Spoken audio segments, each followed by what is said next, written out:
தனியார் மயப்படுத்தப்படுவதை கைவிட வேண்டும், பணி நிரந்தரம் உள்ளிட்ட கோரிக்கைகளை முன்வைத்து தூய்மை பணியாளர்கள் கோட்டையை நோக்கி பேரணி அறிவித்துள்ள நிலையில் முன்னெச்சரிக்கையாக பிராட்வே பகுதியில் காவல்துறையினர் குவிக்கப்பட்டிருக்கிறார்கள். இதுகுறித்த கூடுதல் விவரங்களை நம்முடைய செய்தியாளர் தமிழரசியிடம் கேட்கலாம். தமிழரசி, தூய்மை பணியாளர்களுடைய கோரிக்கைகள் என்னென்ன, அதே போல இந்த போராட்டத்திற்கான முன்னெச்சரிக்கை நடவடிக்கையாக காவல்துறை தரப்பில் என்னென்ன நடவடிக்கைகளை மேற்கொண்டுள்ளார்கள்? அபிநயா, சென்னை மாநகராட்சிக்குட்பட்ட 5 மற்றும் 6வது மண்டலத்தைச் சேர்ந்த தூய்மை பணியாளர்கள் அந்த மண்டலங்களில் தூய்மை பணியை தனியாருக்கு விடுவதை கைவிட வலியுறுத்தி கடந்த ஆகஸ்ட் 1ஆம் தேதி முதல் 13ஆம் தேதி வரை 13 நாட்கள் மாநகராட்சி அலுவலகத்தை முற்றுகையிட்டு தொடர்ந்து போராட்டத்தில், காத்திருப்பு போராட்டத்தில் ஈடுபட்டு வந்தனர். அதனைத் தொடர்ந்து அவ்வப்போது பல்வேறு போராட்டங்களை தூய்மை பணியாளர்கள் தொடர்ந்து அறிவித்து வருகின்றனர்.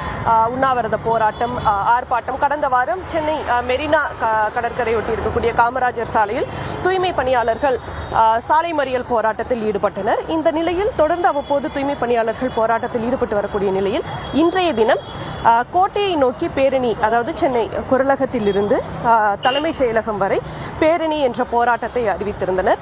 இந்த நிலையில் முன்னெச்சரிக்கை நடவடிக்கையாக தற்போது பிராட்வே குரலகம் அமைந்து அந்த பகுதியில் சுமார் 500க்கும் மேற்பட்ட வடக்கு மண்டலத்தைச் சேர்ந்த 500க்கும் மேற்பட்ட காவல்துறையினர் இந்த பகுதியில் பாதுகாப்பு பணியில் ஈடுபடுத்தப்பட்டிருக்கின்றனர்.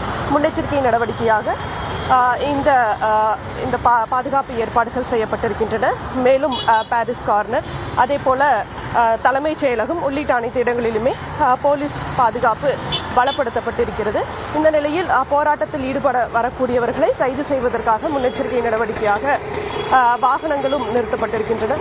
சுமார் இந்த பகுதியில் 500க்கும் மேற்பட்ட போலீசார் இங்கு பாதுகாப்பு பணிக்காக குவிக்கப்பட்டு இங்கு இருக்கக்கூடிய அனைத்து பகுதிகளிலுமே காவல்துறையினர் தற்போது கண்காணித்து வருகின்றனர். அபிநயா, விரிவான கள விவரங்களுக்கு நன்றி தமிழரசி.